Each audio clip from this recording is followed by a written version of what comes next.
Welcome back to News 46. Dozens of kids participated in the Missoula Children's Theater production of Sleeping Beauty, presented by the Pahrump Arts Council. We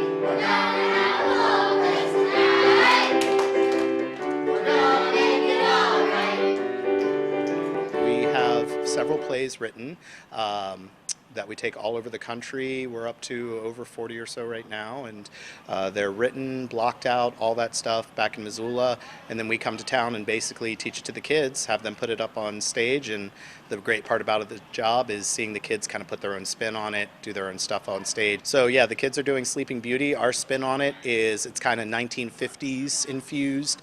Sleeping Beauty falls asleep for 500 years, so she falls asleep in 1450 and wakes up in the 1950s. So because of that, the whole show has a bunch of like 50s rockabilly music. It's been really wonderful being able to get up here.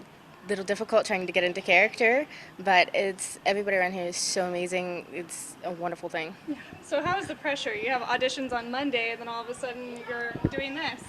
Well, the pressure is on, my friend.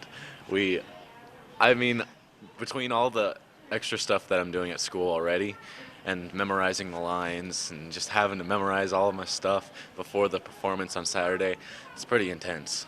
Pretty rewarding at the same time, right? Oh yeah, it's going to be great. So the mission of the Missoula Children's Theater is to promote life skills through the participation in theater.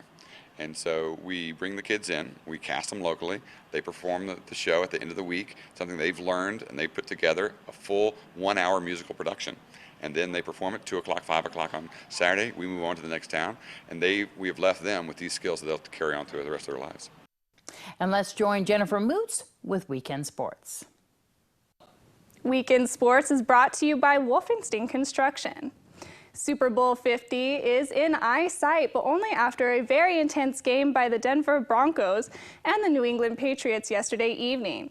Peyton Manning and the Denver Broncos are preparing for the Super Bowl, thanks to Manning's efficient offense and a big play defense that got them a 2-point advantage over Tom Brady and the New England Patriots on Sunday, leaving the final score to 20-18. In other news, the Carolina Panthers completely slammed the Arizona Cardinals into the ground Sunday afternoon during the NFC Championship game with a score of 49-15. The Denver Broncos and the Carolina Panthers will be going head-to-head at Super Bowl 50 on Sunday, February 7th.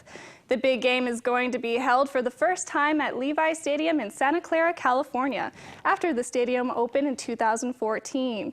You can catch the game on CBS with kickoff starting at 3:30 p.m. The halftime show will be performed by the British rock band Coldplay, with a special guest appearance by the Queen Bee herself, Beyoncé, who headlined the Super Bowl back in 2013. Fabiano Vieira won the Professional Bull Riders Built for Tough Series event in Oklahoma with 89.25 points on Red Moon. Mason Lowe lost the event but got his 91-point score on Sweet Pro's Bruiser. It would have been his first event win. Bullfighter Frank Newsome was badly injured in this event after a bull kicked him in the face and stomped on him. We are still waiting for an update on his condition at this time. PBR will be in Anaheim, California this weekend for 3 days. The event will be held at the Honda Center. This has been your Weekend Sports. I'm Jennifer Mutz for News 46. Thanks so much, Jennifer. This past week, the Northeastern states experienced weather that hasn't occurred in nearly 20 years. Zach Reiner reports. To nearly 3 feet of snow in some locations. The Northeast experienced historic snowfall this weekend. Most of it arrived throughout the day on Saturday, shutting down thousands of businesses, schools, and local governments. The roads were in such bad condition, police departments were begging people to stay off the roads, including those with four-wheel drive vehicles. As the snow settled, even finding your driveway was a bit of a task. But the weight of the snow is something that often isn't considered.